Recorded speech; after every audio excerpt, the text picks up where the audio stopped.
Packers have won the Super Bowl.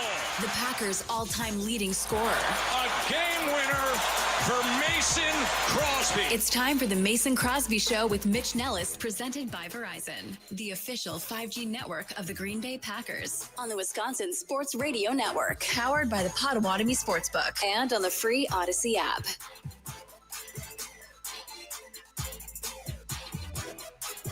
High noon and welcome in. It is party time. The Green Bay Packers, clearly the most dominant team in the history of the NFL. My name is Mitch Nellis. This is the Mason Crosby Show. How are you, Mr. Crosby? I'm good. Yeah, Monday, Packer, Victory Monday. Victory Monday. Even though it felt a little weird at times yesterday, they got the job done. I can't wait to dive into all the stat lines, breaking down what Jordan Love did, all the drops that Romeo Doubs unfortunately had, and some other guys. But I think overall we got to be pretty happy with them going there to New York or New Jersey, if you will. You will finding a way to get away. Yeah, your old stomping grounds. I mean, you are famous in New Jersey for those couple games. I will say I'm glad I wasn't kicking yesterday. That win looked pretty brutal, pretty tough. So take that with a grain of salt. But I wouldn't. Those are tough ones. You could even see it. I mean, it was affecting the snap from 8 yards, it was pretty wild. I'm actually a little disappointed in ourselves that we didn't brand this on Friday or last week as the Mason Crosby Bowl. The Packers and the Giants. I mean, I know there's a lot of history between the Packers and the Giants, but is anything more important than, number 21 for the New York Giants? Yeah, the old number 21. It did not come out yesterday. Don't worry. I was definitely rooting for the Packers, wanting them to get that win. And it felt like, again, that game just felt strange. Yes. Like it didn't feel like they were winning or like had a chance to win. Like I felt like the Giants played a pretty solid game.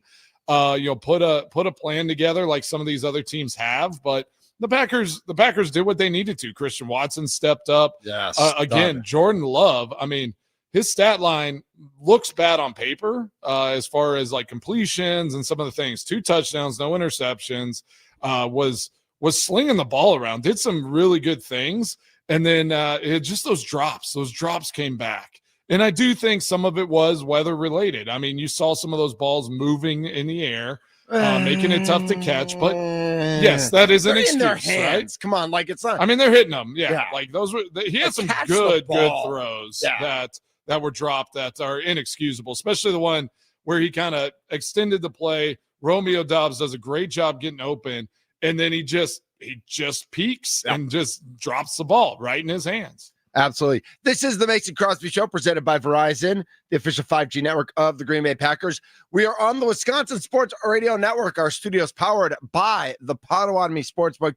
Green Bay Packers beat the New York Giants 27, the magic number. That's their 27 to 20. That is their number. I believe we had the game as a 7-point favorite, so we all pushed in this game. But Mason, as we have had now basically 21 hours to digest this one, are you, when there's a win, are you a win's a win and nothing else matters? Are you, there's still things to build on? Are you like, do you feel any positive momentum from a win like yesterday's game? Oh, for sure. I mean, you have to look at it and say, we were on a 2-game losing streak. We needed this win. Mm-hmm. The only negative I think you can look at is the fact that you are second in the division to the Chicago Bears, which but that's wild to think. It's wild, but I know you're saying they're a fraud. You think they're. Tommy and I think are both on board with the Bears are a fraud. I mean, listen, I know the point differential and all that. Regardless of any of that, like we just don't buy them. Like what? Yeah, they're going to have a tough go playing this way throughout the course of the end of the season, right? I mean, as the weather breaks down, all the stuff that's going to go on, it's going to be tough to continue to win the way they've been winning. Betting odds courtesy of the Potawatomi Sportsbook. Detroit Lions still the favorite to win the NFC North, even after by a smidge. It's almost, the Lions and Packers are almost even, and they are both well ahead of the Bears. If the playoffs started today, Mr. Crosby, the Lions out of the playoffs, Packers at the Bears in the 6-3 game. Man, I would love a Packers at Bears. That would be amazing. That would be great. Plus 135. Sign me up for that. Yeah, thank you for the bye in the first round. That's right, Bears fans. 135 for Detroit, plus 140 for Green Bay, and plus 350 for the Bears to win the North. Why do you think, is it just because of the schedule for the Packers down the stretch that they have the Lions over them? Because it's just as surprising to me. They play, because their matchup that they have left is at the Lions. So obviously the Lions will be a favorite there. Playing the Ravens and the Broncos, and then, and then 5 division games. I mean, right. It is a tough road to end this season, no doubt. Yep. This is the Mason Crosby Show. 414-677-1250 is the Nicolay Law Talk and text line. 414-677-1250. We've got some thoughts and comments. Your immediate reaction to the game yesterday, let's go straight to Jordan Love. Because you started with it, you mentioned, and you have to remember that he was out for a series. So as his numbers go, he did miss a touchdown drive. Yeah. So it's not, exactly. He was moving quarterback the ball down the numbers, field. quarterback numbers look good overall. Although he missed out on that one drive. How do you feel about Jordan Love right now after yesterday's game? Honestly, I feel really good. I feel like really good after like a game that was a little tough with the wind blowing, having some drops early, right? Like, and honestly, like I saw some juice from him. Like I saw him kind of get a little frustrated at the fact that, his wide receiver dropped the ball. Because I think at times, like he has been almost too stoic in those moments. And you almost want to see that fire where he's going to his guy and he's saying, this is unacceptable. I hit you in the chest with the ball. We got to catch it and we got to get this thing done. I know that was Aaron's biggest thing. And sometimes media fans, they'd be like, Aaron, gosh, like he just seems like a jerk teammate or all that. But it's like he put in all that effort and energy. He throws you a ball. He's demanding it of himself. So he's going to demand it of his teammates. And I think that is like, again, that next progression, being the star elite wide receiver in this NFL. Everybody saw Tom Brady on the sidelines and they're like, God, that guy's a jerk. It's like, but they were excellent. They were elite because he was demanding it of himself. Exactly. And it was going to be first and foremost to yourself. And then you say, guys, like this is how it needs to be. It's unacceptable to not perform at your highest level. When I give you that ball, like I'm giving you this chance, you got to perform. I think that's a great point. And I think that the fact that it appears that Jordan Love has that expectation for himself. I think the problem with Aaron sometimes, especially at the end of his career, is that like he didn't always seem to hold himself accountable when he spoke at least to the media and to the fans. I'm sure he did in the locker room, but he just didn't give that presence always. It seemed like Brady did to an extent. I don't know. Who knows what's going through Tom Brady's? He lives in a different planet. But I feel like Jordan Love, when he's out there, Mason, he is holding himself to that standard. And so it's okay for him. And Romeo Doubs can't drop 3 balls in a game. Yeah, especially a couple of those. I mean, 2 of them were just horrendous cupcakes, hit you in the chest. And good throws and gains and moving the offense and good momentum. I think stoic was a great word that you used there, Mason, when you're describing Jordan Love, because he does seem to be emotionless at times, it feels like, on the football field, which maybe is a benefit, but it also causes uncertainty, whether it is with the coaching staff or with the teammates or with the fan base, wherever it goes. But this play yesterday, to see him amped up like he was after, unreal. Love and a high snap. Floats it. Wants it up top. It is caught. Touchdown Packers. Green Bay's got the lead. I mean, you want to talk about big league throw. That throw was on a line. And it was unbelievable by both. Like, it was an unbelievable throw and an unbelievable catch. That was like a star to a star. Like, well, they double covered Watson from the start of that play. It wasn't like, oh man, the safety came over late. I mean, that safety crept over. He was double covered. Another guy was coming. He threw that thing perfect. I mean, that was a perfect throw in those conditions. Yep. Only Watson had a chance to catch it. In all reality, when you look at it, it was like no one was picking that. And then Watson made the play. Yeah. So like that's another guy that stepped up yesterday, and we saw him being that certified like wide receiver that you can trust in critical moments. The catch he had when Malik Willis was in there. Yep. I mean, like his hands on that. I mean, strong hands. How you see that ball, grab it. Like it was good to see Watson getting back. But I want to go back to Jordan Love real quick before we transition over to these other guys, because I've talked about this with Jordan through the offseason, coming into this season, year 3, year 4, 5 of a quarterback's progression. Like, and then I say progression a lot. Like you need to see that, right? Yep. I think Aaron, like in the middle of his career there in Green Bay and his time in Green Bay, it was like, I'm accountable. My teammates need to be accountable because I'm putting in this energy, this effort, and I'm deciding who I'm throwing to, right? So whenever I've given that all that energy and all that time, they need to be awesome like I'm trying to be. And so I think Jordan, that's where he's at right now. He's moving in that direction. Does he need to be that right now? Like it is a progression into that space. And I think that 3 to 8-year range is that range where you are accountable. You're demanding it from your teammates. And then you did, like you said, you saw Aaron and Tom Brady and like some of those guys down the road. You start kind of being like, gosh, like I've done this forever. I'm experienced. I'm an MVP. Like get your act together, other guys. And I think that's what you were saying, right, Mitch? Like towards the end of Aaron's time, it felt like it was like, all right, these guys just aren't doing what I want them to do, right? Yeah. But like this is that which is going to time happen for Jordan Love, year 3 to year 8 to 10. He needs to demand so much of himself and his teammates. That's how you go and win championships. So I think Jordan's right on the cusp. And yesterday was a big game. Whenever he went out, went and like got extra yards, hurt his shoulder, goes out for a series, goes in, gets taped up, and then comes in and balls. Like that is the type of thing that you want to see from your franchise quarterback. Like I was like, man, what's going on? It's his left shoulder, like stay in the game. But obviously, and I don't know if it's AC joint, what it is, right? Tape him up, comes back in, and then has a great rest of the game and leads them to victory.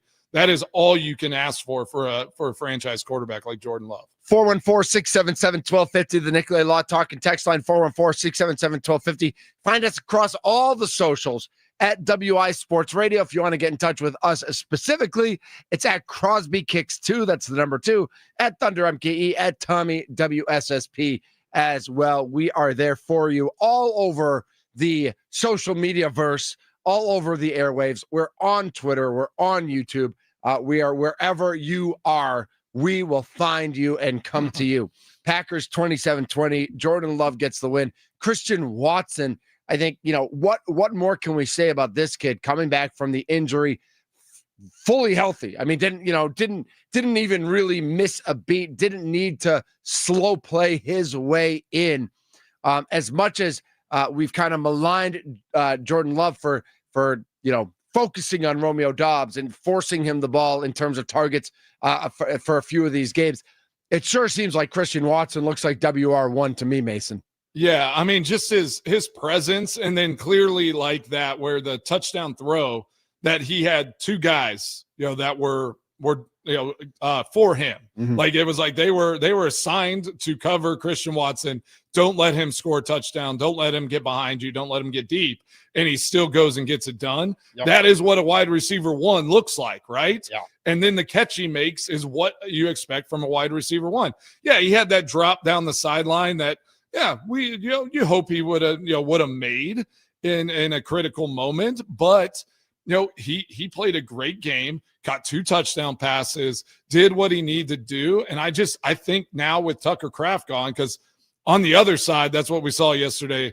Those tight ends are not it right now. They play high. They take hits that they shouldn't be taking. Like you are a tight end, get low and punish a DB coming to try to tackle you. Like you cannot let those DBs take you down that easily and actually make the hit come to you as a tight end. I think that Fitzpatrick had a couple of moments in run blocking where I was like, oh, okay, who did that? I knew that was a tight end who made that block. and it was him. And they tried to throw him the ball once, and he dropped it like everyone else did yesterday. So they were like, okay, well, that was your only chance today, dude. And then they were like, you know what? Let's get Luke Musgrave involved a little bit. And gosh, guys, what happened to him? What did I tell that you? Fumble was so bad. Versus his hands in general. They got so bailed out. That was 100% a fumble. I can't believe they exactly. They overturned it. I have no clue how that happened. Yeah, I wanted to talk about that. Overturning. That's how that works sometimes with refereeing. Is that like, you look at everything super slow-mo and the ball's moving and he doesn't have it and they bail him out. And it's like, I mean, listen, this goes back to Tom Brady and Charles Woodson, right? Like we've had crazy. This goes back to Calvin Johnson. We'll get into the refs. Yeah. Well, anyway, my take of Luke Musgrave is bad at football, aging well. It seems like at least it really is. At least bad at running with a football in his hands. I can't talk about anywhere else. He's just too tall. I mean, it's just he plays too high. Like, I mean, that is literally football 101. Whenever you first get pads on, is like low pad level. Get low. Like he caught the ball, like that one out where he catches the ball in the flats. If that's Tucker Kraft, he might score a touchdown there. Yeah. Because you catch the ball, you get your foot in the ground and you get your pads low and you run through the defender.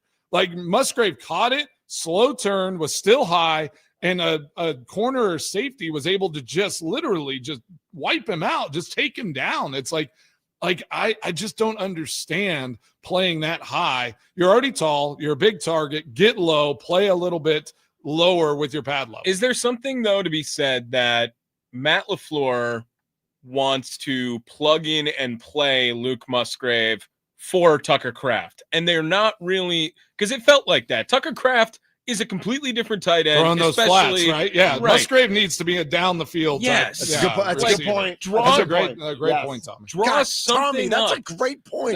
That's we're back on a streak. Write one week, down. one Write week, none last week, two the week ball before. Nowhere. Yeah, ball nowhere. But Luke Musgrave, when he was semi-successful with Green Bay 2 years ago, everything was downfield. It was never run after catch. I mean, that's where the take of baby deer legs Musgrave came from, because he would fall down the field all the time.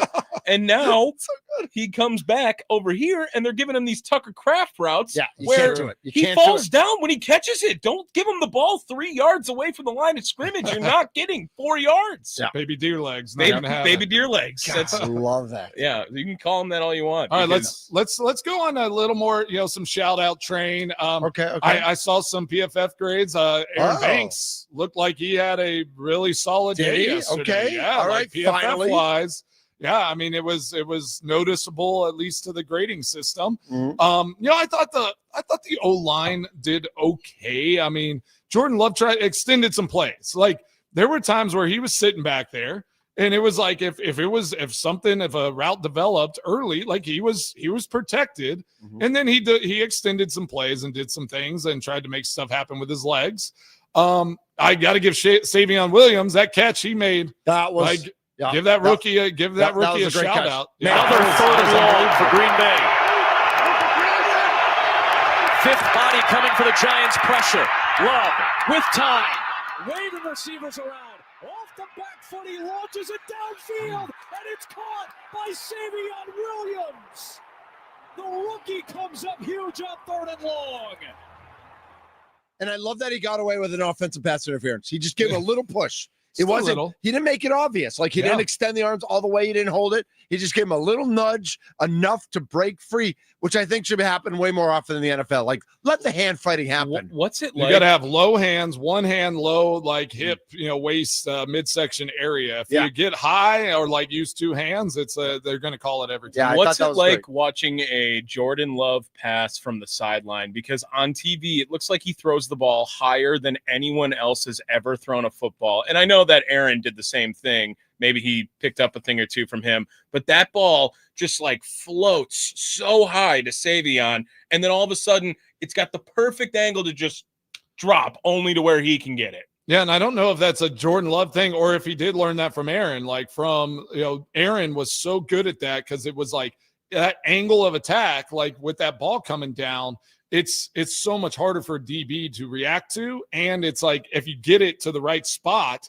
only the receiver has a chance to catch it, right? So it's just harder. That's like that Richard Rodgers Hail Mary pass, like how high and how that came down. Yep. It was just like, it's not flat, so somebody can't knock it down. He could get his body in front of it. Whenever he threw that ball, I'll be honest, when Jordan Love threw that ball, I was like, oh my gosh, like, what is he doing?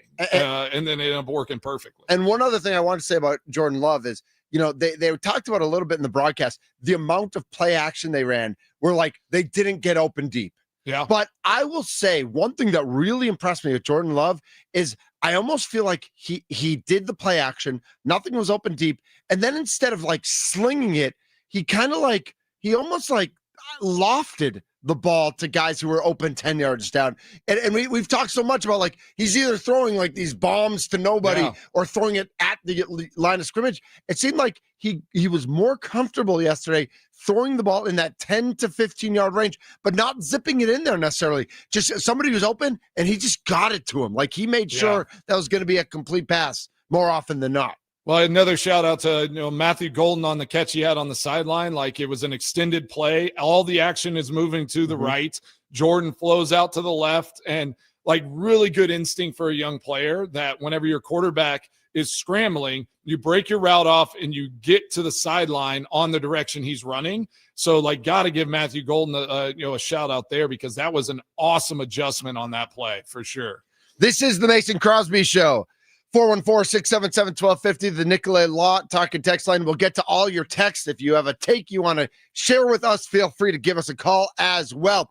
The Mason Crosby Show presented by Verizon, the official 5G network of the Green Bay Packers. Lots to still get to. We haven't even talked about the defense yet. We'll get to the defense. We'll probably give some more kudos to Jordan Love. We'll talk about the whole Jordan Love, Matt LaFleur discussion that we've been having all of last week and how we feel about that today. So all that and more. Who do we have? Mike Spofford, right? Packers.com. Oh, yeah. Yep, he's coming up at 1 o'clock as well. He's Tommy Wirtz. He is the greatest kicker in the history of Earth, Mason Crosby. I'm Mitch Nellis, the greatest quarter zip wearer in the history of quarter zip. That's right. High zip. That's right.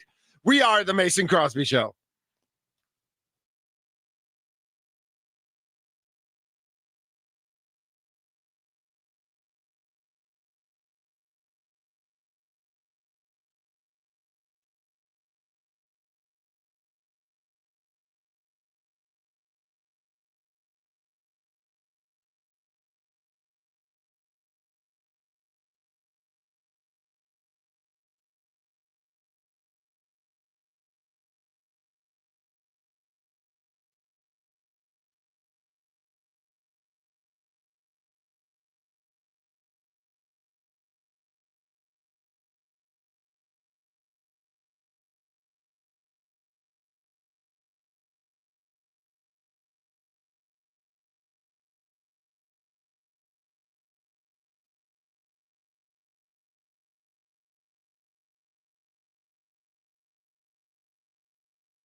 And welcome back to the Mason Crosby Show presented by Verizon. My name is Mitch Nellis. Tommy Wirtz is here.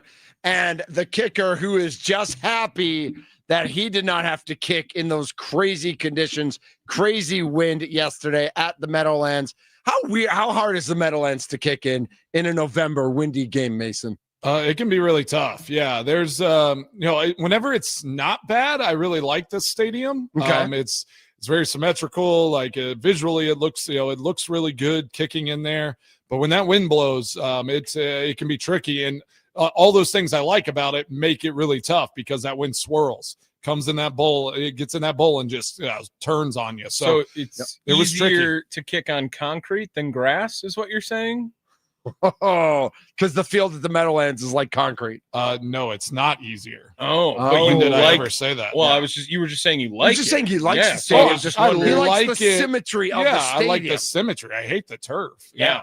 I never, Tommy, don't put words in my mouth. No, I was asking. never said Tommy, I like he's turf. gonna I am pro grass. I hate turf. All right. Almost We're claimed all another pro victim grass. last night. Yep. Yeah, Josh Jacobs almost got taken out by that turf monster. It looks like it's not too bad, which is good, or at least Knock it on could for Micah. Yeah, who knows? He might miss a little time, but it's not like season injury ending ACL. It doesn't look like. Yeah, hopefully. This is the Mason Crosby Show.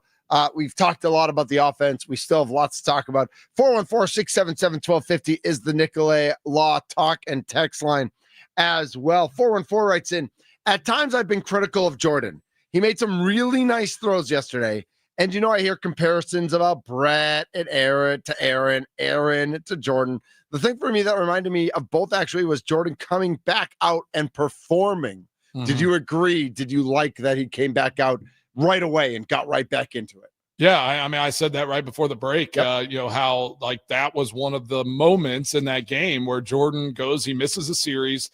Packers do a good job. Malik comes in, does a great job scoring a touchdown, goes and gets taped up in the locker room, and then comes right back out the next series and just slinging it around. They didn't protect him with that, which I thought was good too. Like that is reminiscent of like past franchise quarterbacks, and that's what you need in that guy, a $55 million man. Like, it's like if you're able to get out there, you don't want to have any long-term damage, but if they deem that it's not going to be a long-term issue and something that you can play through, get out there and go. And then again, he didn't get hit a lot, which was good. Yeah. Like, we got to give credit where it's due. He played smart. He played smart. I was watching that throw to Savion Williams again, and Chris Brooks made an awesome block in the interior of that lineman, the running back. I mean, the only thing I saw from a back angle there was, all right, you run your route, I think it was Christian Watson you could see from the behind Jordan. I'm like, you run your route, don't just stand there.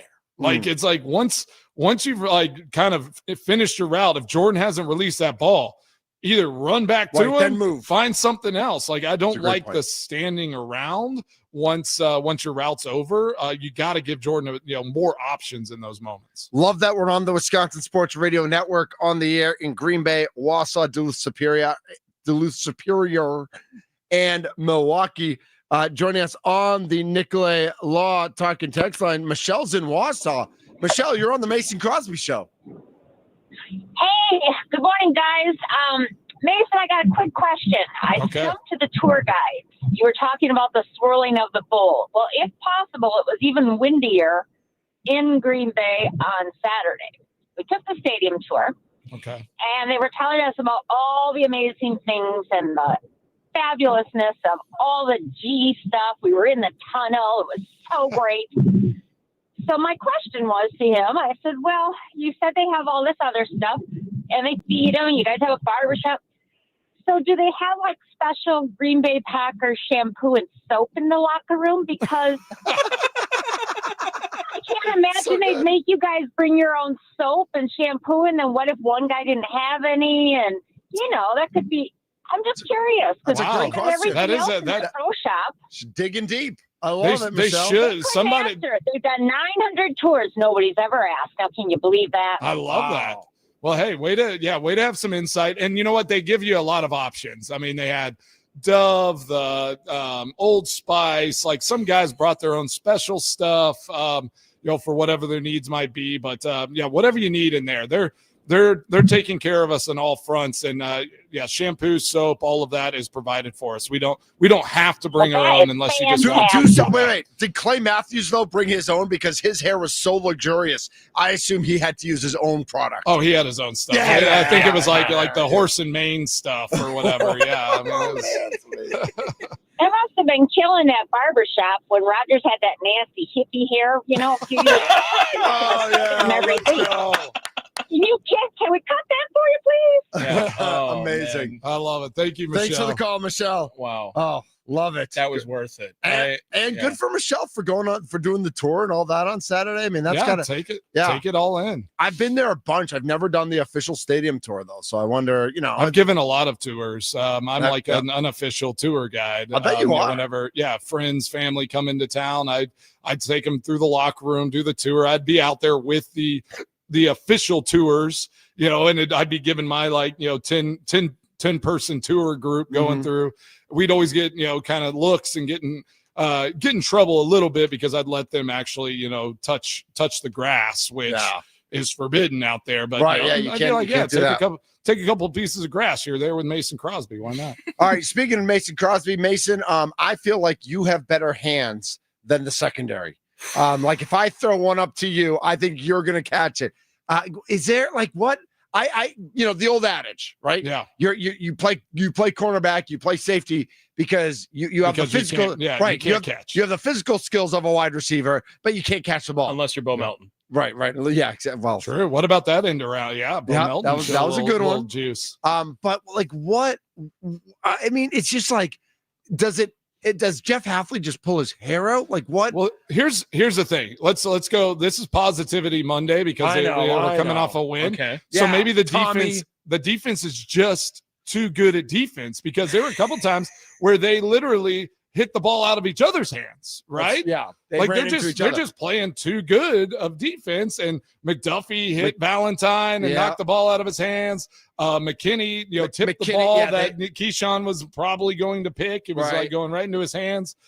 So I mean, they're just playing so fast and such good defense that they're knocking the ball out of each other's hands. It's just it's crazy out there. But there were a couple of them where. The Valentine one where he kind of broke on it. Yeah, that's a hard catch. That's a tough play. If you pick that, you're like, wow, that was impressive. So I don't think there were any of them other than the one that kind of got tipped and McDuffie kind of knocked it out of his hands. That one needed to be picked. That was the Bullard one. That was Bullard. Yeah. Yes. Positivity Monday, Hafley and LaFleur putting his players in the right spot a lot of times yesterday with all of the dropped interceptions and dropped balls. That is execution on the personnel side. They set up Jameis Winston a lot, right? Yes. They were showing him stuff and then knowing that his tendency was to get the ball out and get it to somebody out flat or whatever. And Valentine kept sitting on those. They did a good job. I agree with you, Tommy. Yeah, so you're keeping positive on this Monday, and I think it's a win. So I think we should be keeping it here on the Mason Crosby Show. Tommy Wirtz was on Inside Wisconsin Sports this morning and was kind of called out by some people about maybe bringing in a little too much. I don't want to say negativity. I'll say negativity. I'll say reality. Okay. Tommy, what concerned? What came to mind first and foremost for you in terms of concerns, even following a win? Well, I think the line play on both sides. Mason, you're talking about a lot of positivity in the offensive line. We had our good friend, Mikey Henninger, giving us the tip on Josh Jacobs week, feast week, right? Well, Josh gets hurt.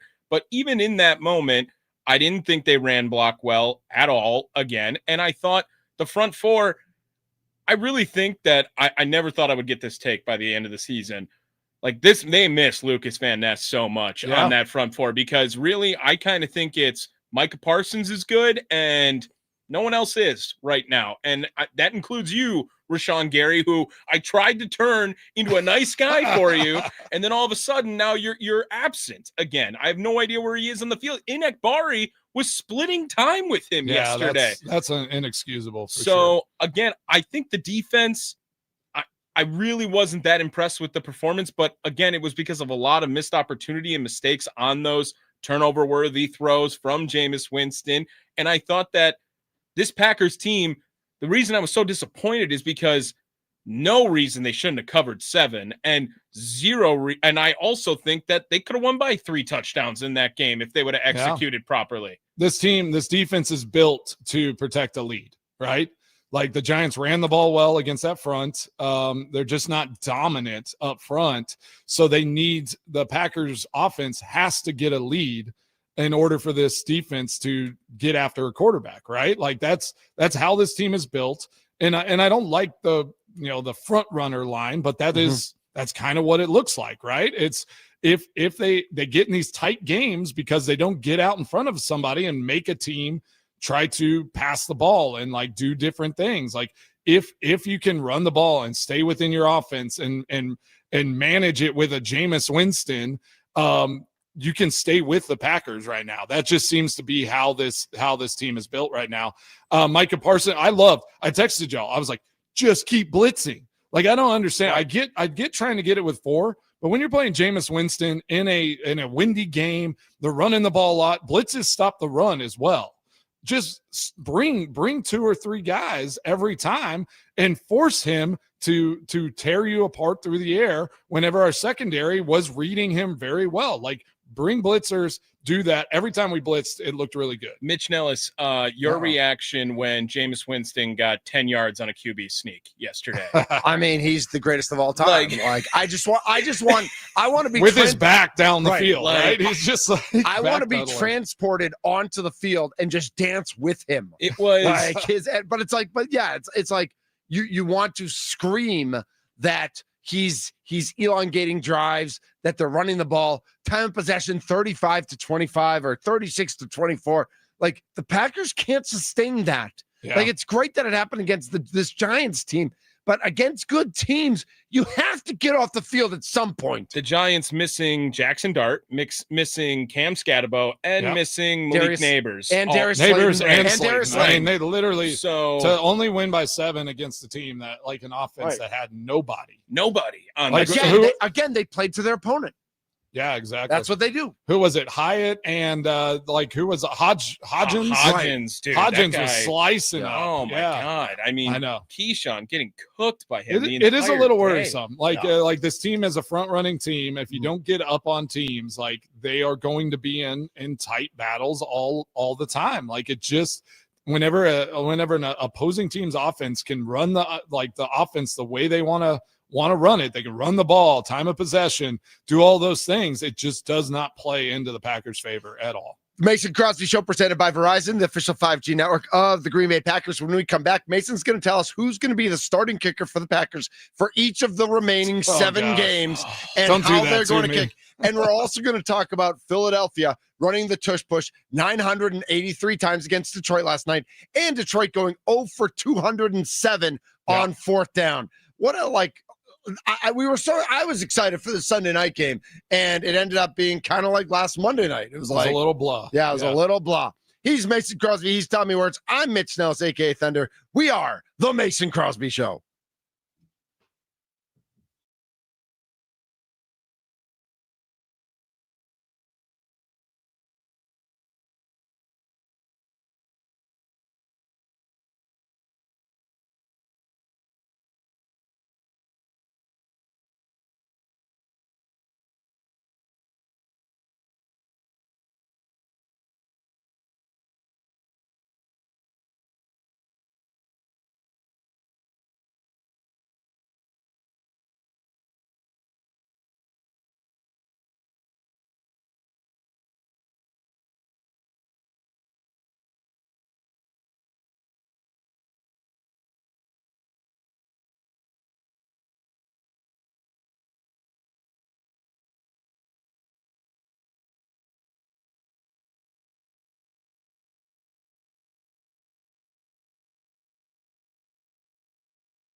Take me home where the girls look pretty. I used to know, I think it's 1:17. I used to know the exact moment when the whistle hits in this song where they go into it. Oh, yeah. Man, GNR was it back in the day. This is the Mason Crosby Show. I'm Mitch Nellis. He's Mason Crosby. Tommy Wirtz is like, who? Was that back when Guns you were the N' mascot? Roses. Was that back when you were the mascot for UWM? Yes, yes, in 1974 at the UWM football games. Nice. Yes, that's right. Inside radio, by the way.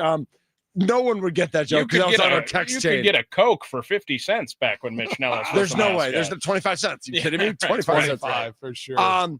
The Packers beat the Giants 27-20. The Packers now 6-3-1. They're in second place in the North to the first place Bears, the third place Lions, where if the playoffs started today, the Lions would be out of Take the that, playoffs. Lions. Exactly.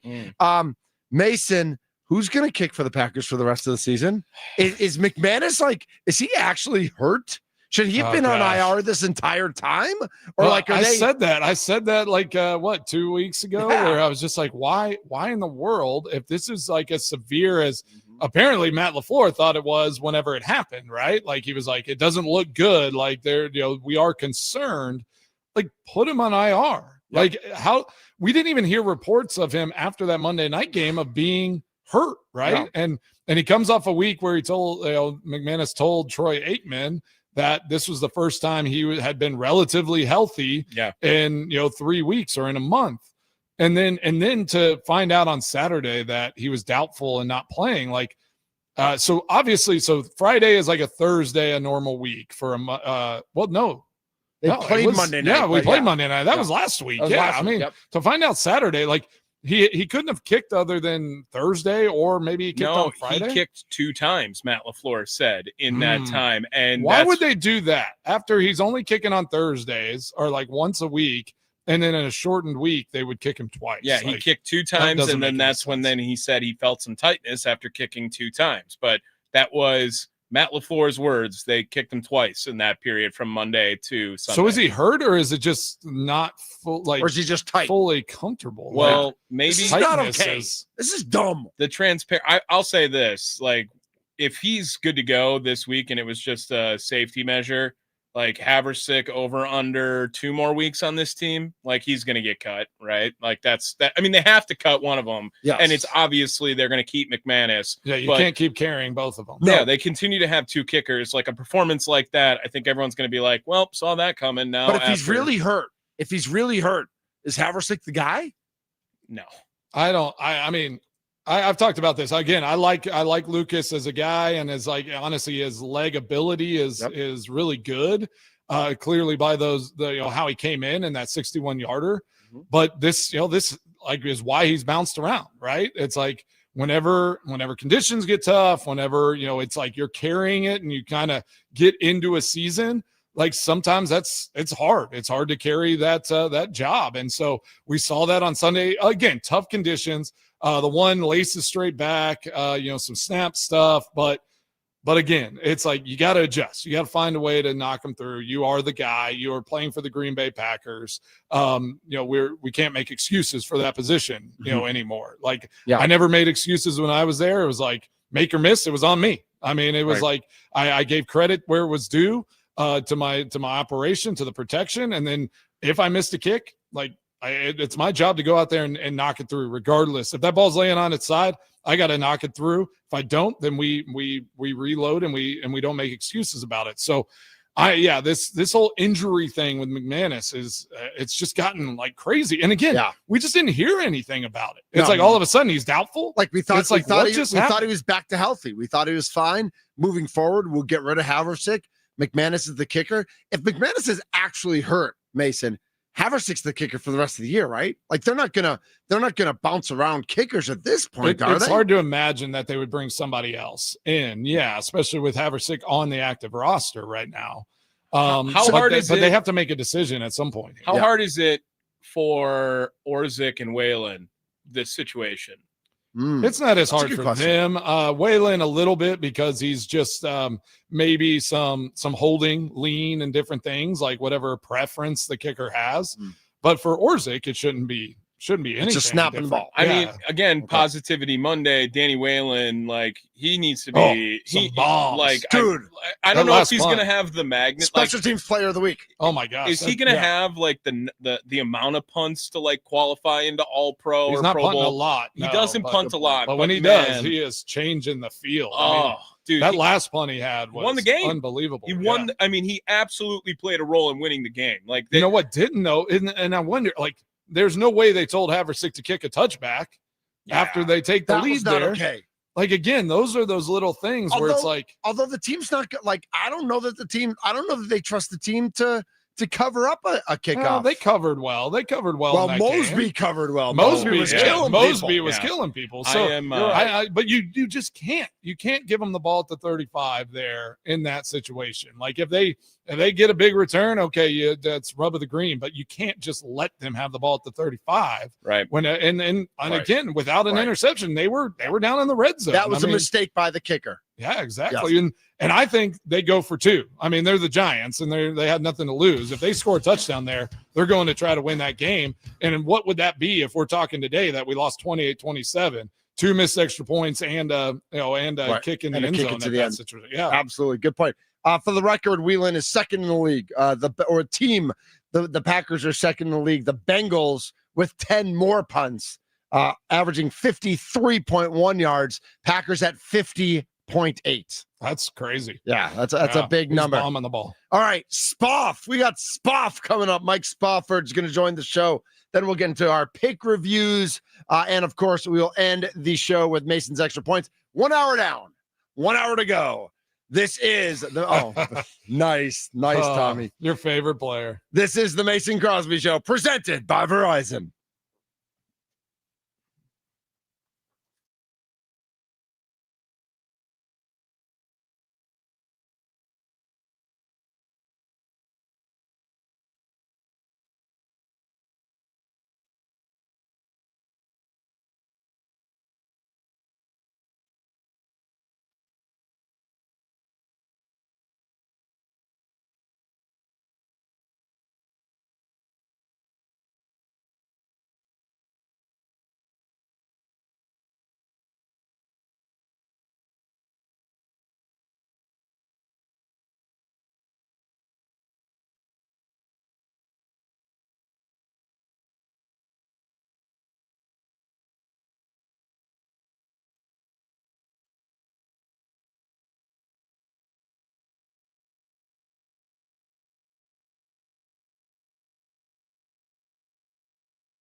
Yeah, Tommy.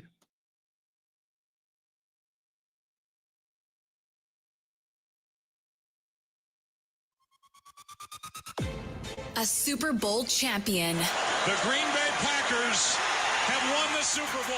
The Packers' all-time leading scorer. A game winner for Mason Crosby. It's time for the Mason Crosby Show with Mitch Nellis, presented by Verizon, the official 5G network of the Green Bay Packers, on the Wisconsin Sports Radio Network, powered by the Potawatomi Sportsbook, and on the free Odyssey app.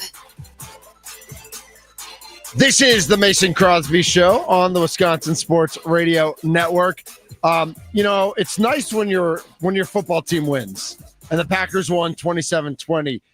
It's nice also in the NBA when your team just has like the worst game in the history of the NBA Saturday night, that the Bucks get to play right away again tonight. So we can just like take that game, flush it down the toilet, and Bucks at Cavs tonight. Bucks might not be that good, Mace. I'm a little nervous here. Well, you're worried about them, huh? I'm worried about him. We'll get more into that later in the week, of course, because today is Victory Monday. And joining us now from Packers.com, Green Bay Packers beat reporter Mike Spofford. Spoff, thanks for jumping on the air with us today. Yeah, you bet. Thanks for having me, guys. You bet. What's up, Spoff? All right. Coming back from New York. How you feeling about the game yesterday? Well, I mean, it was a win that the team needed. There's no question about that. I mean, after as frustrating as the previous 2 weeks had been, that was a big time need right there. And you feel good about the plays that were made in the clutch. You know, the winning touchdown drive and then the interception by Evan Williams to seal it. Crunch time plays go a long way in this league. But there was a lot left to be desired by that performance in general, whether you're talking about the drop passes on offense, the missed opportunities with the turnovers on defense, the defense just struggling to get off the field, allowing so much time of possession, long drives. You tip your hat to the guys that came through and throw in Malik Willis there as well, subbing in for Jordan Love and finishing a touchdown drive in those 7 snaps. But the Packers still have a lot of work to do. That's not the type of performance that's going to win these division games coming up.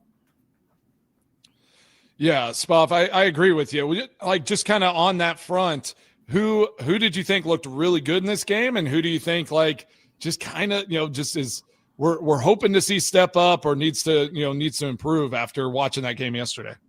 Yeah, I mean the biggest standouts to me starting on offense. I mean Jordan Love. I thought Love was phenomenal, quite frankly, with where he was putting the ball, his accuracy, especially in those conditions, and then coming back from the left shoulder injury and battling through whatever it was he was dealing with. I thought Jordan Love was outstanding in this game.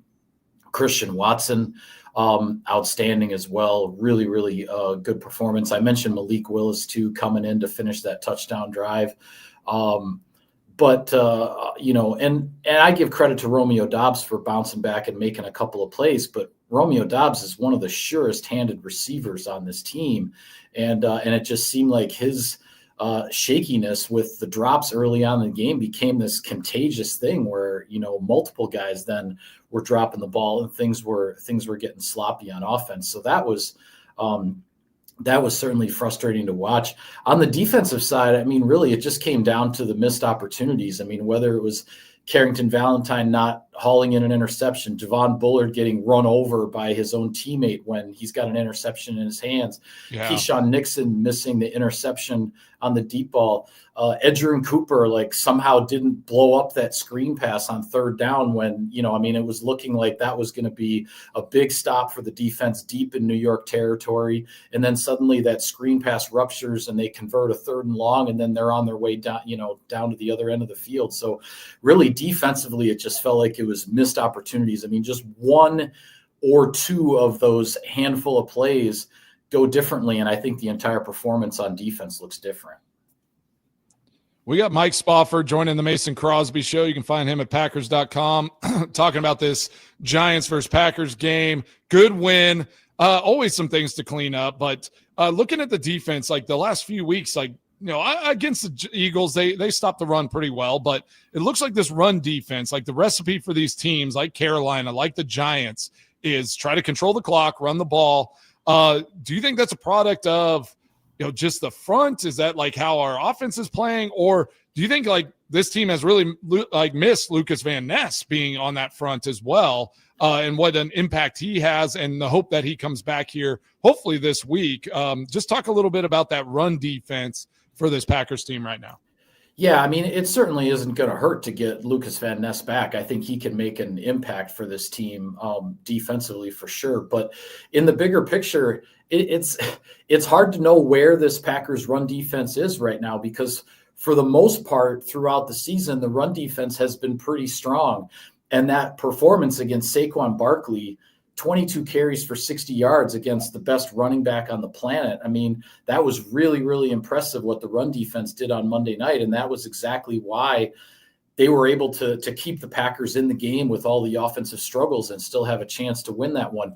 But on either side of this performance against Saquon Barkley, I mean, what Rico Dowdle for Carolina did with the running game, and then the Giants with essentially two backup running backs. I mean, Cam Skattebo is not out there, and so they're going with Tracy and Singletary. And I thought the Packers just leaked, too many rushing yards, too many 2nd and 7s and 2nd and 8s that turned into, 3rd and 1s and 3rd and 2s because they were leaking too many yards in the running game. And then there were, I want to say it was 3 or 4 explosive runs, that were, in that 14 plus yard range where Tracy and Singletary were getting out, kind of leaking through and making things happen. So I'm just not sure where Green Bay's run defense is right now, because that performance against Barkley was outstanding, but the two performances run defense wise on either side of it, not good enough, frankly. Yeah, and don't forget Thunder's favorite quarterback, Jameis Winston, with his 10-yard backpedal QB sneak. That was just a weird play in general. I say that tongue in cheek, obviously. Yeah, but he's sneaky. But I will say, you got to look at. I want to ask you a question about Quay Walker and his contract situation. Obviously, they didn't give him the option, his 5th-year option. Is there a feel up there in Green Bay that they're going to try to lock him up in a long-term deal, or are they going to let him test free agency? Because with him and Edgerrin Cooper, like when you watch those guys, like they could be the best linebacker duo in the league if they stick together for years to come. What is kind of the thought there in Green Bay? Is Quay Walker going to be a Packer for a long time?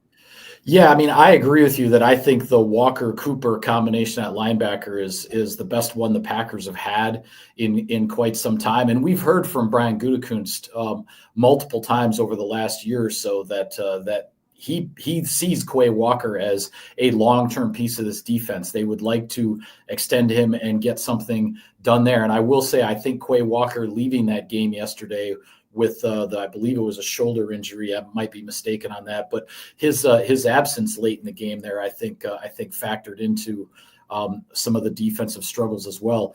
But all that said, when it comes to a contract situation, this, Mace. I mean, it takes two to tango, right? I mean, if you're Quay Walker, he's having a great season.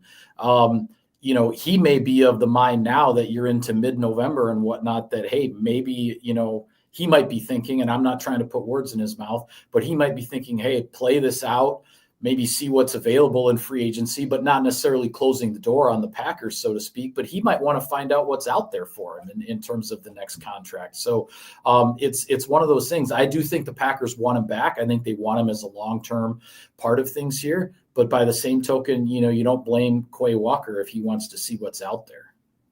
Mike Spofford at Packers.com, beat writer for our Green Bay Packers, joining us here on the Mason Crosby Show. He's on the guest line, powered by Gruber Law. One call, that's all.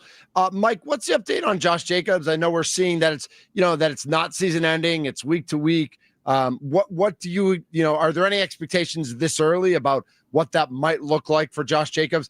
And if he's out for a game or two, obviously we got Manny, we got Chris Brooks. How do you see that running back situation developing if Jacobs misses a game or two? Yeah, well, I don't know anything more at this point on Josh Jacobs than what's been reported out there. And it's certainly, if those reports are accurate, it's good news that it's not a serious injury. Hopefully it is just a week-to-week thing. We're going to hear from Matt LaFleur at the podium in a couple of hours, and we'll see what his update is there. I think the Packers running game will still be in good shape. Obviously, you want Josh Jacobs. You don't want him to miss any time. But Emmanuel Wilson has certainly proven that he can step up and get some things done. And I think maybe some more opportunities come for Chris Brooks as well. Kind of a forgotten play in that game yesterday was the very first play after Jordan Love went out with the shoulder injury. It's 2nd and 16. And everything's looking like a pass play for Malik Willis's first snap. He hands it off to Chris Brooks, and he gets 8 yards to turn that 2nd and 16 into a 3rd and 8, and then Willis has a decent chance to convert on 3rd down, which he does. I think more opportunities for Brooks could be coming. And then the other thing, of course, to watch is when does Marshawn Lloyd get back on the practice field?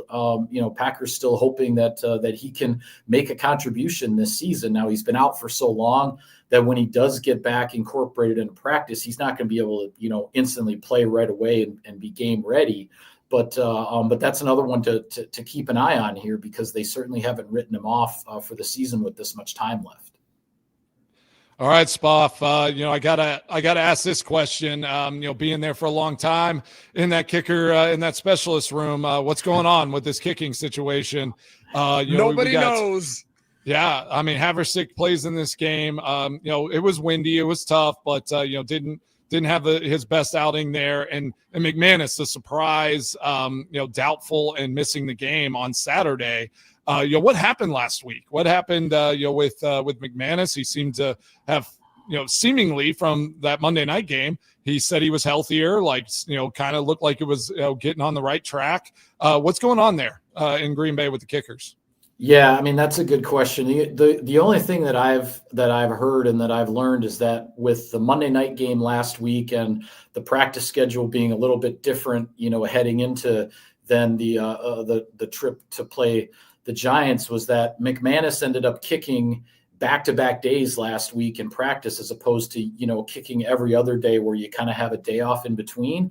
And it sounds like that him kicking in practice on back-to-back days that created a strain. It was a little bit too much. He wasn't maybe as far past the quad injury as he needed to be to give himself that kind of workload. So he came to the facility on Saturday with soreness in the quad, the injury that's been bothering him, and so they decided they needed to put him on the shelf for this one and go to Haversick. And then it was a rough game out there with the wind and everything, and it didn't look like the operation with the snaps on those extra points was entirely clean. And you know how that goes, Mace. I mean, when it's windy like that, if you don't get a true clean hit on the ball, then the wind impact is like exponentially greater, right? You've got to be able to hit that thing absolutely solid to minimize the impact of the wind.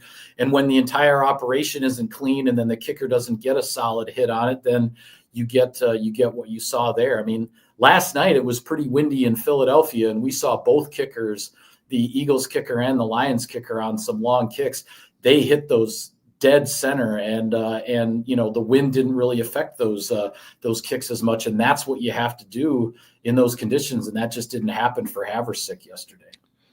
Yeah, exactly. So what my thought process is, obviously this is a fairly significant quad deal with McManus. Was there ever any conversation about whenever it happened, you bring Haversick in, he does well, like putting McManus on IR and letting him go 4 weeks? And then evaluating from there. I mean, carrying 2 kickers on active roster is a very rare thing in the NFL. So what do you think the mindset was of not putting him on IR there from the very beginning? So then you get through these 4 weeks and now he's healthy and ready to go. Yeah, I mean, I think I can't necessarily speak to whether how much discussion there was about putting him on IR. I think they didn't do that because they figured he wouldn't need to be out 4 weeks. And when he started to feel better and he was kicking well in practice and everything, they decided to go with him. And unfortunately, yeah, he did miss a couple of kicks. I don't think trying a 57-yarder in Pittsburgh, outdoors on grass at night, was maybe the best option for his first kick back after missing 2 games. And then he ends up trying the 64-yarder at the end of the Philadelphia game on Monday night, ends up trying it twice. That can't be easy if your leg isn't 100% healthy either, to take that big of a swing, 64 yards in low 20s wind chill. So there's just been a lot going on there. And I think the Packers have kept the second kicker on the roster because they haven't been sure that this injury wasn't going to recur or get re-aggravated. And then that's exactly what happened at the end of last week, that it did get re-aggravated. And so they needed Haversick. So until they're, completely out of the woods with this McManus injury, I think they're going to continue to carry both kickers on the roster. And I don't see how you really have another option at this point. Spoff, can Bo Melton kick? Can he does everything else? That's a good question. Just wondering, if we're gonna try anything else. I'm sorry, that was my one comment there. I just wondering if we're gonna see that. But he's getting more involved in the offense now, and really needs to, right? Because the weaponry very low right now for Green Bay. Christian Watson looks great in his return from his ACL injury, but other than that, they're kind of looking for another guy. It feels like if Romeo Doubs is gonna have butterfingers when he's out there. Yeah, I mean, they're going to go to whatever options are available. I mean, Malik Heath didn't make the trip because of a coach's decision. LaFleur didn't elaborate on that after the game on Sunday. So we'll see, exactly what the story was there, but that took another potential weapon away. Dontavian Wicks hasn't really looked like he's fully back from the calf injury necessarily. He's kind of been banged up off and on all season. I thought Romeo Doubs was having a really, really good season until, for whatever reason, the drops caught up with him, yesterday. It was just, I don't know how that kind of stuff happens. I mean, the Packers went the first 8 games of the season, I believe, with 5 dropped passes.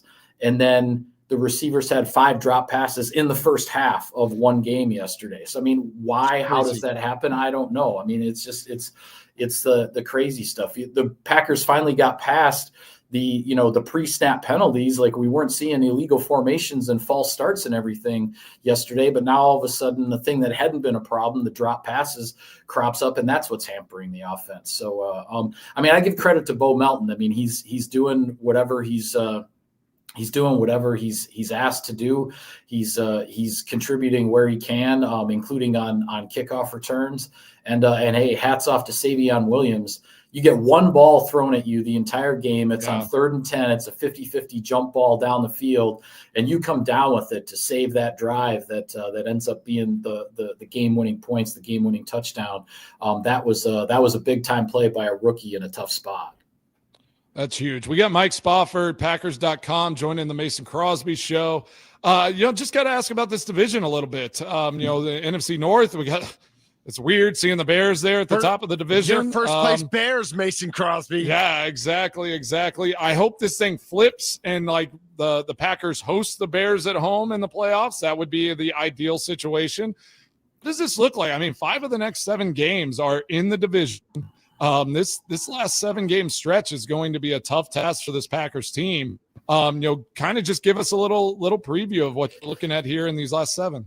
Yeah, this is where the rubber meets the road, right? I mean, you got 7 games left. You're in a decent spot with your record, 6-3-1. But 5 of the last 7 are division opponents. You're sitting right in between, the Bears at 7-3, the Lions are at 6-4. The Vikings are bringing up the rear right now, but they've got a rookie quarterback who is young, developing, trying to figure things out. That's the team that's up next. But I mean, the next 3 weeks, you're playing all 3 division opponents, consecutively. You got the Vikings, then you got the Lions on Thanksgiving, then you got the Bears coming to Lambeau Field. So I mean, that's this stretch is what's gonna define the season, and it looks like any of the top 3 in the division right now, it's anybody's division to win.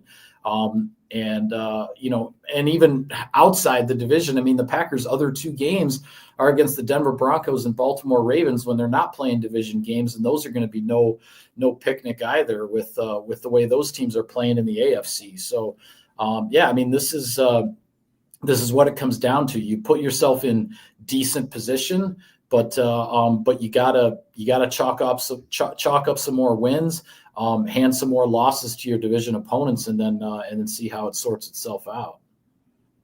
Yeah, love it, Spoff. Yeah, Spoff, thanks for joining us today on the Gruber Law guest hotline. And I think like that was the question that was on my mind as well that Mason just asked, is like, how weird is it to see the Bears on top of the division? Like that's just a weird. And if you had to, not that you're a gambling man, but gambling is legal now for everybody. It's the Wild West out there, as we know. Who's going to win the NFC North? Boy, you're really putting me on the spot there. I'll say this about the Bears. Like, you don't apologize for victories in the NFL, right? And certainly the Packers aren't apologizing for the win over a 2-win Giants team yesterday. But the Bears they're finding a way to win every close game. They beat the Raiders when they block a field goal. They win on walk-off field goals, I believe, against Washington and now Minnesota.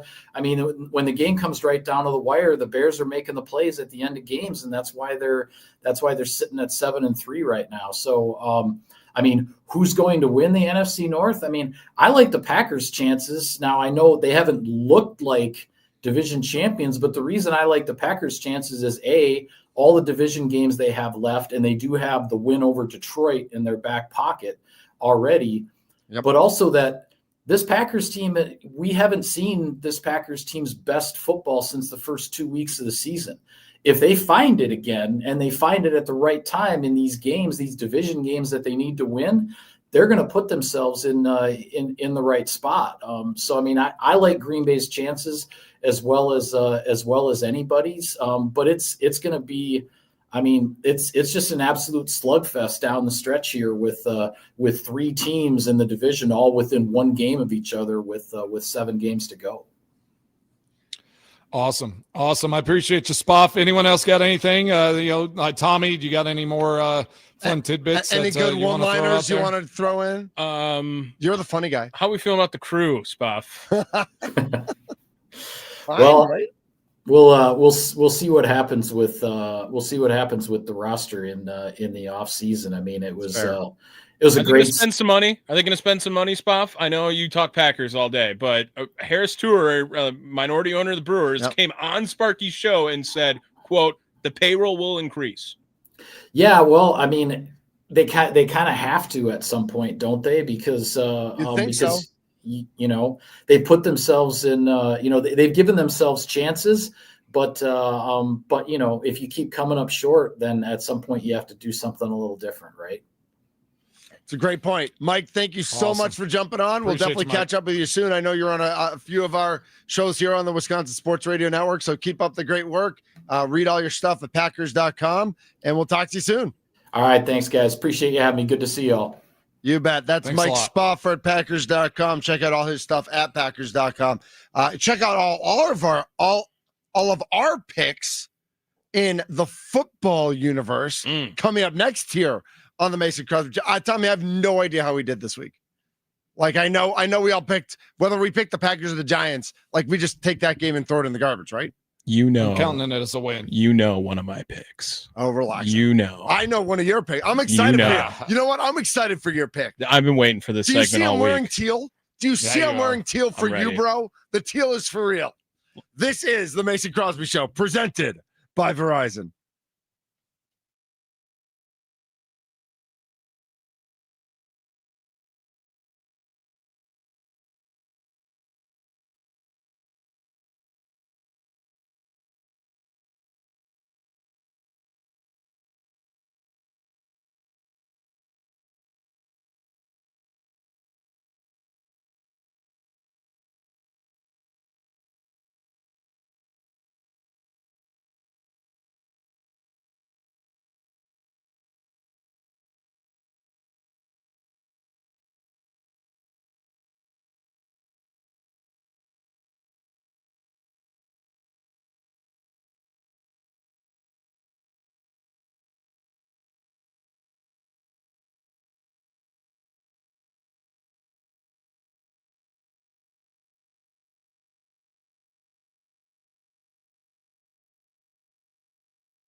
This is the Mason Crosby Show, presented by Verizon. Mace, everything good over there? Everything's great. I heard there were some negotiations going on during the break. You got oh, good to hear us talking. Yeah, did you get a snack or something?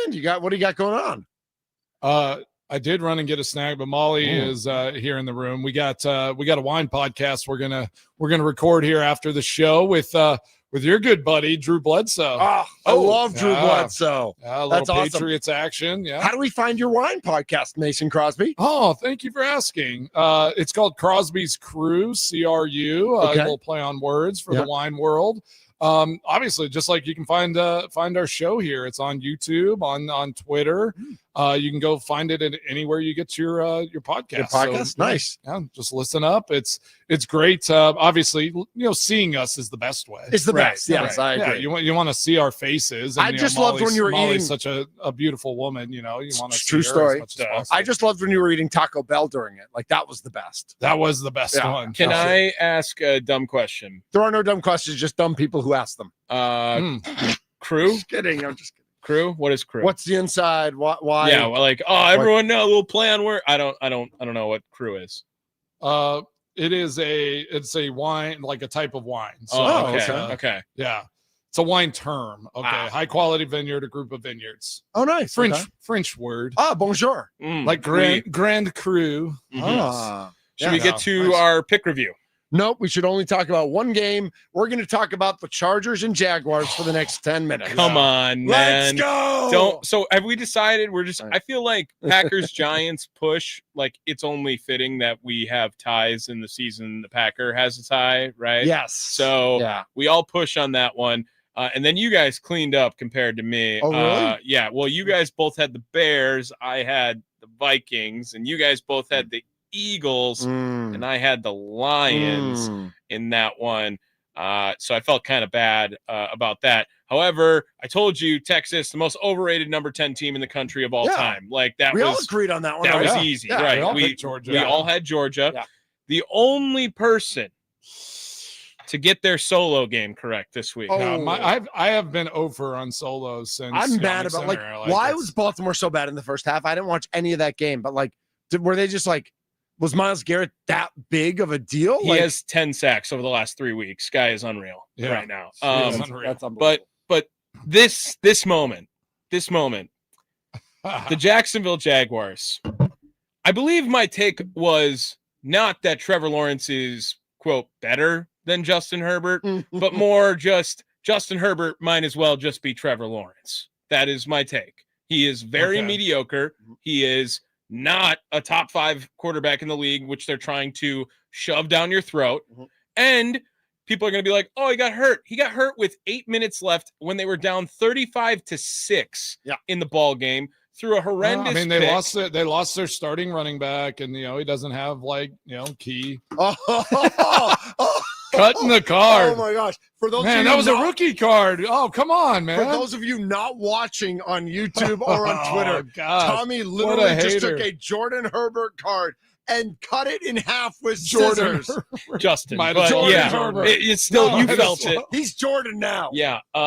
So after that, Trevor Lawrence 100% looks better in the ball game than him. Yes. As did ATN. Well, I was going to say Bashal Tootin. Yeah, that might be an all-time name. Yep. Like Tootin as the last name is awesome. Tootin, I hardly even know her. But yeah, Justin Herbert. Makes sense. That was what I needed. Just to Jags +3, easiest bet of my life. Justin Herbert can't get up for the big games. He is Trevor Lawrence, probably calls him daddy at this point right now because he's 0 for 1 in the playoffs and then just getting spanked around. Oh, by the way, Travis Hunter not playing in the game. Brian Thomas Jr. not playing in the game. Trevor Lawrence show up. Right. Justin Herbert, you stink. Jonathan It's tough going to Jacksonville and winning. Is. I mean, their crowd is in it. It's intense. That was my favorite from last week, the ruckus Jacksonville. Jonathan writes in on YouTube, Herbert was lucky to beat the Badgers in that bowl game. Blank him. Yeah, blank him. Yeah. Herbert, you bum. All right, so what are our standings? Well, speaking of, Mason also had Wisco. So that was Wisco to cover. It looked good at the half, man. Their defense was fine. Their offense how was still sad horrible. is it that we're excited when Wisconsin covers? Like that's the hey. goal now. That's what you got to root for now. If you're Wisconsin. I know, but I do feel so dirty about like as you should teams to lose as you should and just cover. I don't like that. Well, tell the Badgers to spend some money on the program, and then you can feel clean next year when you do it. All right. I already said they would. I trust them. I trust that they will. Mason, big week, 4-1-1 for Mr. Crosby. Mitch Nellis, 3-2-1. Yep. Still in first place. And then Tommy, 2-3-1. The standings now. Mitchell Nellis, you are in first, 32-28-1. In second, Mason Crosby, 30-30-1. Okay. Yeah, buddy. And I am 28-32-1. Right. But again, we're still 2 games apart. In my mind, I win the week with the Jags pick. You guys should count double. I agree. I'm not going to take any free handouts on it, but just know if I would have went 1-5 and I would have only got that pick correct, I feel vindicated. I love that you're a moral victory guy for sure. Only against Justin Herbert. That's it. Okay. Mason, I love that we started the pick segment last Thursday and Tommy wasn't sure who he was going to take. And I'm like, dude, your quarterbacks are playing. And then he was like, oh, yeah, I got to take that one. I said if I didn't pick this game, I was a fraud. That is true. That was for sure. True, yeah. And I picked Jacksonville to rock with. I mean, again, like, never a doubt. I don't know if I've ever had a freer bet in my life. That's true. Here's our favorite part of the week. If the playoffs were to start now, Mason Crosby, we got the Jaguars at the Patriots, the Chargers at the Colts, and the Bills at the Steelers. Wow, Chargers at the Colts. Wow. That's our matchups. Is Aaron okay? Did you text him, find out how's I haven't talked to him, but obviously left wrist injury. Maybe a small fracture, they're saying. Yeah, fracture. I would imagine like being his non-throwing hand, like they'll figure something out. But we'll see what happens. Niners at Rams in week 1. Packers at Bears. Let's go. Love it. And Seahawks at Buccaneers in the battle of maybe the 2 best quarterbacks in the history of the NFL. Sam Darnold and Baker Mayfield. Rough week for those boys. Rough was for both of them. Sam Darnold. The fact though that like Seahawks still had a sniffing chance to win that game. They did. Yeah. And Sam Darnold just had a rough what game. Happened? What happened in the second half of Rams Buccaneers? Because I was watching that a little bit. Bills Buccaneers? I'm sorry, Bills Buccaneers. That it was like back and forth and back and forth. But then why didn't it stay back and forth? Was there turnovers? Or the Buccaneers just not convert, or Bills? James Cook happened. Okay. Yeah, I mean that's the Bills team just took over. There were like 9 lead changes or something like that. Yeah, I mean Josh Allen also becoming the 6 touchdowns, third time ever in history. First time it ever happened, it was 1954, and Otto Graham did it. 3 passing and 3 rushing touchdowns. He did that earlier in 2024, and he did it again this year. So 2 of the 3 times it's ever happened, Josh Allen. Mason, do you know who threw 6 touchdowns for the Green Bay Packers once in the last game of the season? Yes, against the Detroit Lions. Matt Flynn, man, I'll always remember that game. Always remember that game. Don't forget, got Matt Flynn paid. I mean, he did. Got paid. Yeah, it did. Shout out to Russell Wilson. I mean, that's also a fact. Matt Flynn associated with him. I think Matt Flynn, I don't think he ever started a game after that. Like. He went to Seattle. Did he really? Yeah, got traded from there to Oakland or Buffalo. Well, he went to Seattle and then I think it was Oakland. That sounds right. Never started a game in Seattle. He might have started somewhere else, but he went to Oakland, went to Buffalo, and then was gone. Yeah, he did start 1 in Oakland. And then he ended up starting 4 for the Packers the next season in 13. That's right. He came back and started. Who was that? So I think it was in my mind. It was in my mind that he went to Seattle, got paid, and never played. Right, he never started it. He played. He played 3 games for the Seahawks. That's wild. He was 5 for 9 for 68 yards. And it's airing it out though. He got paid. Where is what's Matt Flynn up to these days? Yeah. He owns a hydration company, so it's called Hy-Vee, and it's like I guess he does like drinks. Military contracts. Yeah, so it's these little packets, and it's like a liquid IV type deal. Oh, okay. Yeah. Nice. Yeah, I mean, So he was down fun. there in Baton Rouge. I would also argue like maybe the most universally loved Packer quarterback of the last 30 years. Oh, he was an all-time. Like, Matt Flynn? He was great. Yeah, over Rodgers and Favre. Well, I mean, universally loved without the baggage. Yes, everyone was all in on Matt Flynn whenever he had to come in. Was that like the Malik Willis situation? A little bit, yeah. I feel like Dude, people love Malik Willis. He's awesome. I love Malik Willis. Like, let's just keep it at that. Talk Malik about Willis, a guy who's so good at knowing his role and playing his game. Yeah, right. I mean, they did a great job. And what is it with like LaFleur's creativity when Malik Willis gets on the field? Like immediately runs that, for that play call, like the deception, getting all that action, like bringing in the running back from the right, like letting everything flow, and then having Malik run out the backside. Like, I mean, it's like that was like so creative. Anytime Malik Willis is on the field, it's like Matt's offensive brain just like goes crazy. What do you make of the take, or actually answer, from Matt LaFleur basically when they asked some offensive packages involving Malik Willis? No, I don't think like you can't just bring him in and just to be like, oh, we're gonna run read option with Malik Willis. Like, I think he's a really serviceable backup, and Right. Jordan Love is out of a game. He is going to do some good things. But yeah, I don't think you should. Mitch, you you should have remember packages with him. Tanner McAvoy? Sure, like of when course, they did yeah. that with Yes, that with was the Badgers. the most infuriating thing about the Badgers when they were winning because you football knew games. exactly what play was coming. Right. Yeah. And I it's so feel like annoying. that happens with Malik in that Right. situation. That's why you don't do it. The way I comment, he's the backup. You He's use him great as when the he backup. comes That's in, it. yeah. yes, the way Right. I comment on Malik Willis is he has a job. Yep. He is the best in the league at doing that job. Stick like to that job. Jonathan writes in on YouTube. He's got Doug Peterson still number one. He's over Matt Flynn. Well, that's not the last 30 years, is it? Is he I don't early? know. Well, maybe 30, not 25. Mike says everybody loves the backup because they don't know how they would perform starting every week. And Low T writes in on the Nicolay Law talking text line. I listened to The Ticket in Detroit after the Lions lost last night. It was sweet music. That's from Low T on the Just text trolling. line. I love it. That's awesome. Real quick, Mason. Again, if the playoffs were to start today, the Bucks would be the 7 seed. They would host the Heat in the 8-7 game. The winner would be the 7 seed, and face the number 2 seeded Knicks, who the Bucks are 1 game behind. As the 7 seed, they're 1 game behind the 2 seeded Knicks. How many? Where do the Bucks stand in the NBA Cup? Standings? NBA Cup, they're 2-0. Yeah, so they're great. Yeah. They're going to win it all. Uh, That's all I they- care about. They have the best. I believe they have the best plus minus in the East. Duh. Wait, hold on. Detroit. In the NBA Cup. In the Yeah, NBA Cup. yeah. What I do you think? I want to ask one quick question before we get out of this segment. What do you think of LaFleur that where they caught him on camera and he's like looking down at his play sheet and like he's just like, just get the play, like he was like yelling at his play sheet because I think they had to call a timeout, right? Right. That 'Cause was. he didn't get the play in time. Was he saying get the play in Was he Matt, or was he saying get the play in man?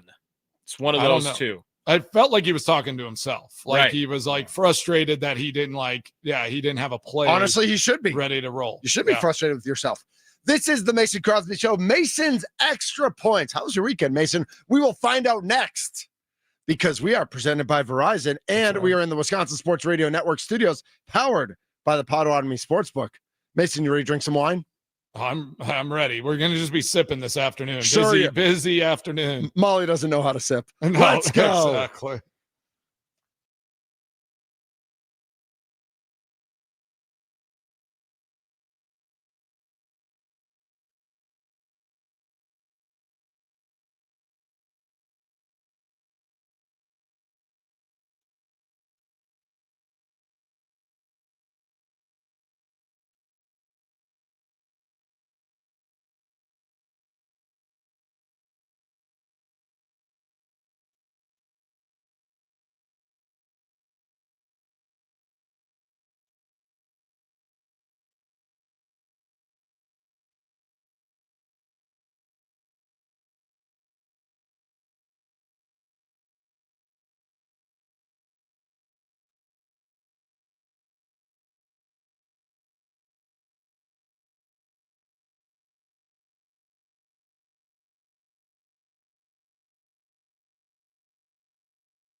What's on Mason Crosby's mind today? Now I'm thinking. It's time for Extra Points, powered by the Potawatomi Sportsbook on the Mason Crosby Show with Mitch Nellis. Tell me what's on your mind. On the Wisconsin Sports Radio Network.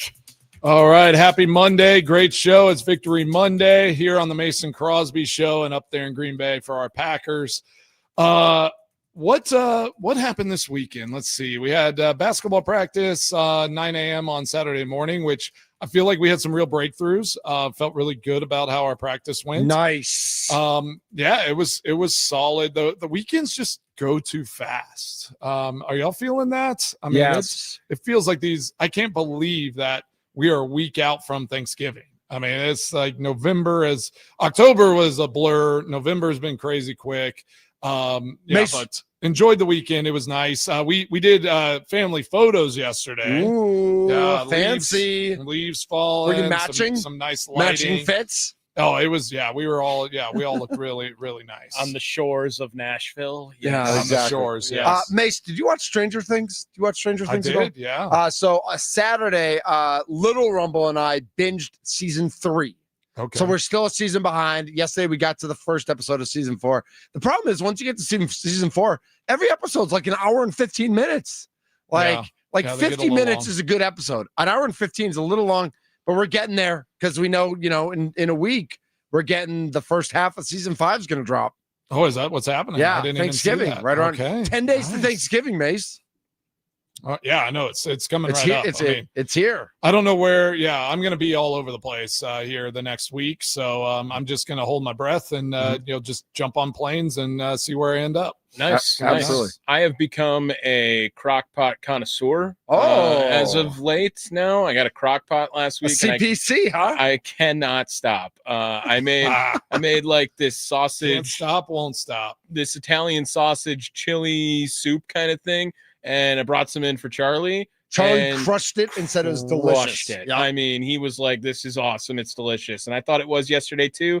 And I needed to have someone test it out, and it was Charlie. Well, the nice thing Nice. about chili, as we all know, whether you're making it at a crock pot, which is the best place to make it, or wherever you're making it, it's always better the next day and the day after, right? sure. Like the day you make it, it's fine. But if you let it sit overnight, then all the flavors get in there. The only critique from Charlie was slice the vegetables a little smaller. Mm. And I was like, I feel like I can take that as, okay, that was constructive. And if it tastes good, I'm fine with it from there. So Yeah. no big deal. What'd you tell us you're going with tonight? A little buffalo chicken dip? Yeah. I'm going to make some buffalo chicken dip. Will you make a little that I will eat if you bring that in for me tomorrow. I'll bring will some in. crush. Yeah. I love buffalo chicken dip. I got 2 rotisserie chickens already that I'm going to pull up. I don't think I put enough chicken in last time. So I'm just trying it out, trying to make it, make my thing here. But yeah, I'm whipping stuff up in a crock pot as many days as I can.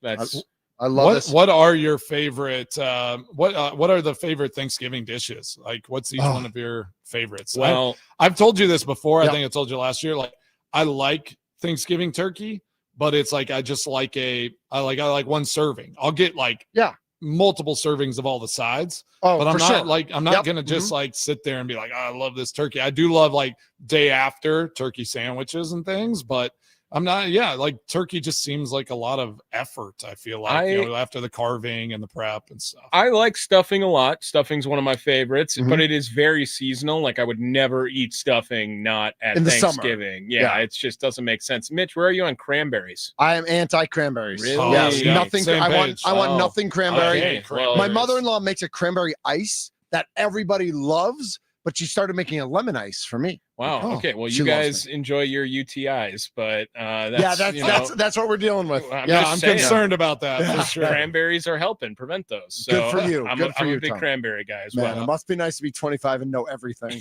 Yeah, I'm willing to take that risk. So Mason, we do a deep fried and we do an oven turkey. Ooh, nice. So the deep fried, I'll go back for seconds. The oven one, I'll have one bite just to tell everybody it was great. But the deep fried, I'll have a couple servings of. Yeah, deep fried's like, money. We for a while there, like towards the end of the career there in Green Bay, we'd always have a roasted turkey and or like a smoked turkey. Sorry, smoked turkey smoked. and Nice. and a roasted like a normal one, and like it was awesome getting those the two different flavors profiles in there. I've been trying to push for a long time. I'm like, hey, let's just like do steak and seafood. Make it happen. Yeah, let's just change this whole thing up. But Bucks Molly's not for it. No, not yet. Bucks 7.5-point underdogs in Cleveland tonight. We'll keep our eye on that. Badgers are playing Southern Indiana, Edwardsville. He's Mason Crosby. He's Tommy Wirtz. I'm Mitch Nellis. The Packers won. All is good with the Mason Crosby Show presented by Verizon. That's right. I was